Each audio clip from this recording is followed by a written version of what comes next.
Award-winning costume designer Paul Tazewell's newest Broadway creations are for the musical comedy Death Becomes Her.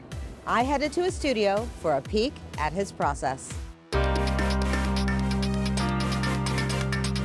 In the most extreme sense, do you think Death Becomes Her is the ultimate makeover show?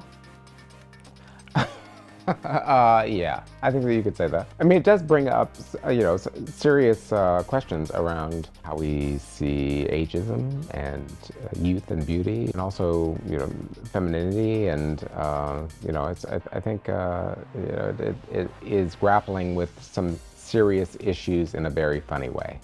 A very funny way. Yeah. What appealed to you about working on this project? It has glamour and dark humor. I love the film with Meryl Streep and Goldie Hawn and Bruce Willis. I mean, I fell in love with it. I remember cackling through the whole thing. Then to approach it as a musical with this wonderful cast, Megan Hilty, Jen Smart, they're amazing. Michelle Williams, that I dressed in The Color Purple, and now to dress her again, it's really a wonderful. Tell me about some of the techniques or materials you used for the visual illusions of this show. I would say the biggest design element, the strongest design element is the world of sparkle and glamour. Approaching all those, I was making, our leading ladies look as amazing as possible. When you're faced with one of the characters gets shot in the stomach, and that is, that's a very iconic, memorable moment from the film. How it gets carried out for stage was, it took a lot of R&D, and we had to figure out what was going to actually show up theatrically. And so I think that people, it always gets a laugh, and I think that people are satisfied with, how we've approached that, as well as the twisted neck. I think that it all works. There's a little bit of prosthetics, so we're dipping into kind of the film world and marrying that with the theatrical world, and I certainly hope that people are satisfied. What were your inspirations beyond the film? Because you got to both show them as the stars as frumpy and mousy, and then really the ultimate divas. Early on, I made the decision that the color palette would be reflective of the potion that they drink. The fountain of youth. The fountain of youth, if you will, yeah.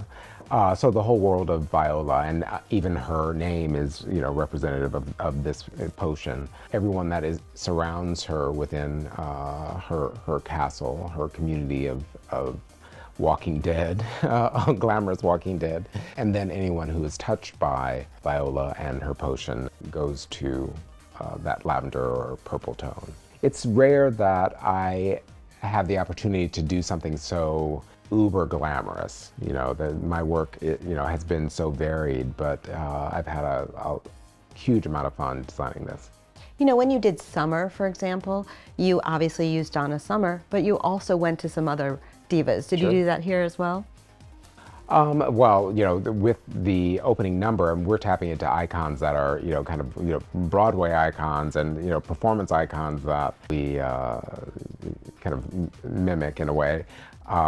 They're all very playful. But also always looking at qualities of glamour that will read for an audience, and I don't know that there was anyone that was specific, but it was very important for, to pull out the most glamorous representation of who Megan Hilty is, and then who Jen Smart is, and then create that for them, as they're playing Madeline and Helen. I noticed when I was watching it that the ensemble, and they're called the Immortals, I think, their costumes change throughout the show. It's not just a static thing. Tell me about developing those costumes.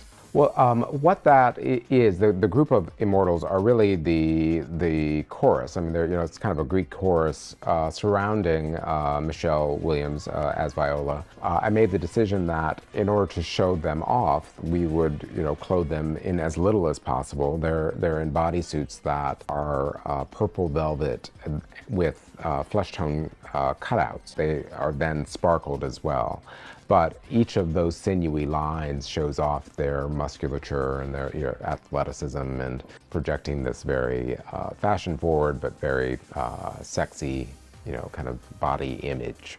And then, all led by the wonderful Michelle Williams as Viola. She is completely decked out. Every time that she walks on stage, she's in another beaded gown. It's just a delight. So it's just wonderful. I mean, she starts in this amazing coat, wrapped in, black with crystal, kind of a crystal explosion front and back. It's almost like a geode because, then her head is peeking out of crystallized amethyst collar. So, And no one wears it better.